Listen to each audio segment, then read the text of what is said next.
Have you ever ignored that quiet voice in your spirit and paid for it with years of your life? I have. There was one phone call God warned me not to make. Not once, not twice. Over and over, I felt him saying, "Don't do it." There wasn't a booming voice from heaven. There wasn't an angel standing in my bedroom. Just a deep conviction in my spirit that I couldn't explain. But I convinced myself it was just fear. I picked up the phone anyway. And that one decision changed the next 5 years of my life. 5 years of emotional pain. 5 years of confusion. 5 years of chasing something God had already told me wasn't for me. Today I'm sharing this testimony because I believe someone watching is standing exactly where I once stood. With your hand on the phone, your heart full of hope, and God's warning quietly whispering beneath all the noise. If that's you, please hear my story before you make the call. Because obedience may feel difficult today, but disobedience can cost far more than you ever imagined. At the time, I believed I was following love. I told myself everyone deserves another chance. I thought if I prayed hard enough, loved enough, and sacrificed enough, maybe God would bless what my heart wanted. But here's what I didn't understand. God doesn't bless our disobedience simply because our intentions are good. Sometimes we mistake emotional attachment for divine confirmation. Sometimes loneliness becomes louder than conviction. And that's exactly what happened to me. The more God pulled me away, the harder I pulled myself back. I ignored the sleepless nights. I ignored the lack of peace. I ignored every red flag because my heart kept saying, maybe this time will be different. That one phone call opened a door that should have stayed closed. Instead of peace, there was constant anxiety. Instead of joy, there was emotional exhaustion. Instead of growing closer to God, I slowly drifted away. My prayer life became inconsistent. My discernment became cloudy. I found myself justifying things I once knew were wrong.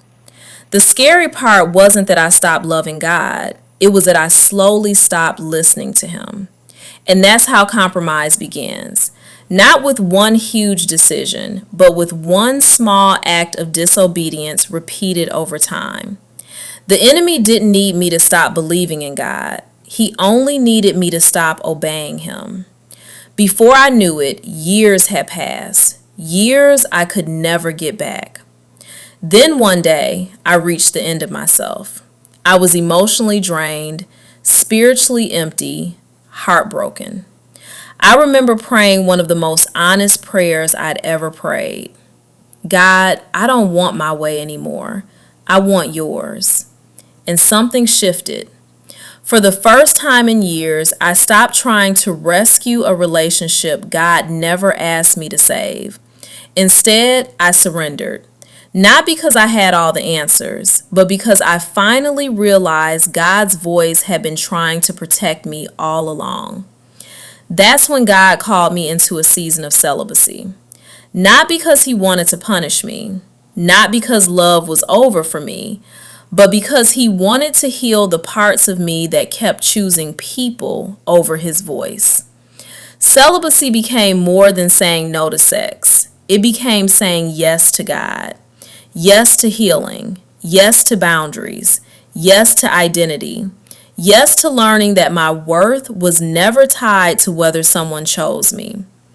God wasn't taking something away. He was giving me myself back. He restored my peace, my confidence, my discernment, my relationship with Him. For the first time in years, I wasn't chasing love. I was chasing God. And somehow that became enough. Looking back now, I can clearly see what I couldn't see then. God wasn't trying to keep me from happiness. He was trying to protect me from heartbreak. His warning wasn't rejection. It was love. If you're watching this and God has been telling you to walk away, to stop calling, to stop texting, to stop chasing. Please don't ignore his voice the way I did. I can't get those 5 years back, but I can use my story to help someone else avoid the same pain. Your breakthrough isn't on the other end of that phone call. Your breakthrough is on the other side of obedience. If this testimony spoke to your heart, leave a comment saying, "I'm choosing obedience." And remember this: when God whispers, don't mistake his silence for uncertainty. Sometimes the quietest warning can save you from the loudest heartbreak.